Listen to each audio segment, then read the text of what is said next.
दोस्तों, आज की कहानी है देवरानी जी दाल सब्जी बना रखी हैं, अपने लिए रोटी बना लेना। दोस्तों, कहानी शुरू करने से पहले अगर आपने हमारे चैनल को सब्सक्राइब नहीं किया है तो सब्सक्राइब कर लीजिए ताकि आपके पास पहुंचे हर नया वीडियो।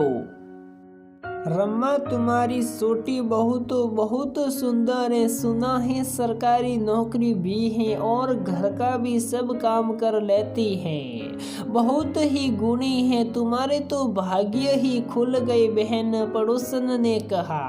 हाँ बहन, सरकारी टीचर है मेरी छोटी बहू। वैसे बड़ी बहू भी कम नहीं है, पर मेरी छोटी बहू ज्यादा सुंदर है। घर का सब काम आराम से कर लेती हैं और रोज नए नए व्यंजन बनाकर खिलाती हैं। शिखा की सास रमा ने जवाब दिया। शिखा को आए ससुराल में अभी 20 दिन ही हुए थे, लेकिन उसके रूप और गुणों के सरसे पूरे मोहल्ले में थे। शिखा की 2 और जेठानी थी जो सगी बहनें थी और शिखा को ज्यादा पसंद नहीं करती थी। शादी के 5 दिन बाद ही किशन की सारी जिम्मेदारी शिखा पर डाल दी। शिखा भी खुशी खुशी कर लिया करती थी। बुरा लगता था उसे कि दोनों जेठानी में से कोई भी मदद नहीं करती थी, पर वह कुछ बोल न पाती।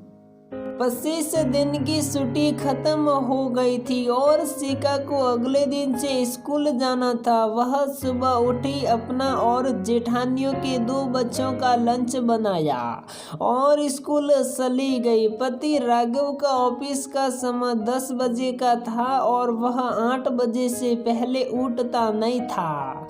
शिखा को 7 बजे निकलना था तो वह राघव का टिफिन लगाए बिना ही चली गई। सोचा मेरे आने से पहले भी तो माँ या भाभी इनका टिफिन लगाती थी, तो अब भी लगा देगी। दोपहर को शिखा घर लौटी और जेठानी जी बोली, दाल सब्जी बनी रखी है, अपने लिए रोटी बना लेना। छोटी ने घर की साफ सफाई और कपड़े धोए और तुम तो बिना नाश्ता बनाए ही चली गई थी। तो मैंने सुबह सबका नाश्ता और खाना बनाया है, तो शाम की चाय से लेकर रात के खाने तक अब सारा काम तुम्हें करना है। और आज तो हमने देवर जी का लंच लगा दिया था, कल से तुम्हें लगा जाना। अब उनकी शादी हो गई है, अब ये हमारा काम नहीं है। शिखा को अपनी बड़ी जेठानी का ये व्यवहार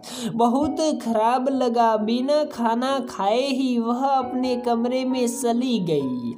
अगले दिन शिखा ने अपना और अपने पति का लंच लगाया और स्कूल के लिए जाने लगी। तभी छोटी जेठानी ने पूछा, बच्चों का लंच नहीं बनाया तुमने? तो शिखा ने कहा, नहीं भाभी, वो मेरा काम नहीं है। उसने अपना बैग उठाया और स्कूल के लिए निकल गई। जेठानी का मुंह बन गया। दोपहर को लौटी तो दोनों में से किसी भी जेठानी ने बात नहीं की। धीरे धीरे घर का माहौल बहुत ही खराब हो गया। किसी न किसी बात पर दोनों का मुंह फुला रहता। शिखा को बिना किसी बात के ताने सुनाने में लगी रहती। एक दिन दोनों बहनें बात कर रही थी, हम तो नौकरानी हैं, इस घर की झाड़ू पोछा सब हमें ही तो करना है। वो तो महारानी है, वो क्यों करेगी भला? इतवार को करके भी बहुत बड़ा एहसान करती है हमारे ऊपर। शिखा ने ये सब सुना और अपनी सास से कहा, माँ आप कोई काम वाली ढूंढ लीजिए, उसके पैसे मैं दे दूंगी। कुछ दिनों में झाड़ू पोछा और बर्तन के लिए काम वाली भी आ गई। कुछ दिन तो घर का माहौल ठीक रहा, लेकिन कुछ दिनों बाद दोनों का किसी न किसी बात पर मुंह बन ही जाता। उन लोगों को परेशानी काम से कम शिखा की तारीफ से ज्यादा थी। शिखा के व्यवहार की वजह से राघव भी उस पर जान सिड़कता था और भी खूब लाड लड़ाता। शिखा को समझ नहीं आ रहा था कि वह क्या करे।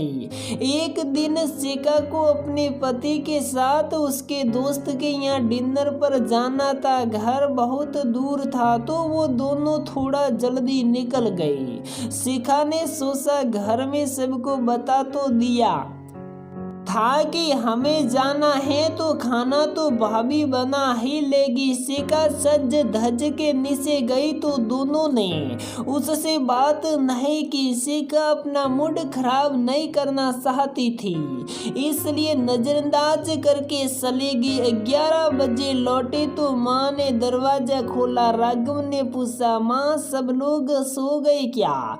तो माँ ने बोला, हाँ बेटा, बाजार से खाना मंगा के खा लिया है सबने। मैंने खाने की कहा तो बोली, अपनी लाडली बहू से बनवा लेना, वही प्यारी है आपको। तो मैंने दलिया बनाकर खा लिया है, अब तुम लोग भी सो जाओ। माँ के सामने तो कुछ नहीं कहा शिखा ने, लेकिन राघव से सब कह दिया जो भी उसके साथ किया था उन दोनों ने। राघव ने पूछा, 1 साल हो आई तुमको इस घर में और तुमने मुझे कुछ क्यों नहीं बताया? तो शिखा बोली, मैं थोड़ा समय देना चाहती थी इनको मुझे समझने के लिए, लेकिन मुझे लगता नहीं है कि ये दोनों मुझे कभी समझ पाएगी। मेरे प्रति इनकी जलन और ईर्ष्या भाव ही है जिसकी वजह से ये लोग देख नहीं पा रहे कि ये लोग क्या खो रहे हैं। अगले दिन बड़ी जेठानी ने फैसला किया कि शाम को भी वह अपना खाना खुद बना लेगी। शिखा को बनाने की कोई जरूरत नहीं है। शिखा ने उस समय तो कुछ नहीं कहा, लेकिन रोज रोज की सीख से बचने के लिए शाम का अपना और सासू माँ का खाना उसने ऊपर वाले किचन में बना लिया।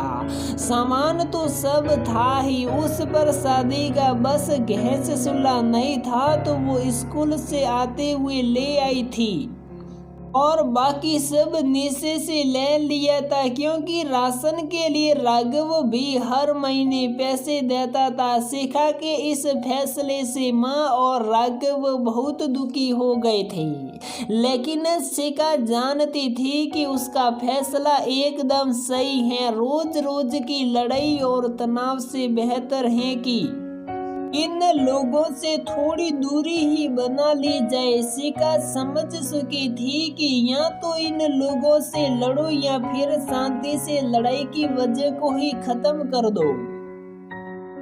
तो दोस्तों, हमारी ये कहानी यहीं पर समाप्त होती है। अगर आपको हमारी ये कहानी पसंद आती है तो प्लीज वीडियो को लाइक करो, शेयर करें और हमारे चैनल को सब्सक्राइब जरूर करें।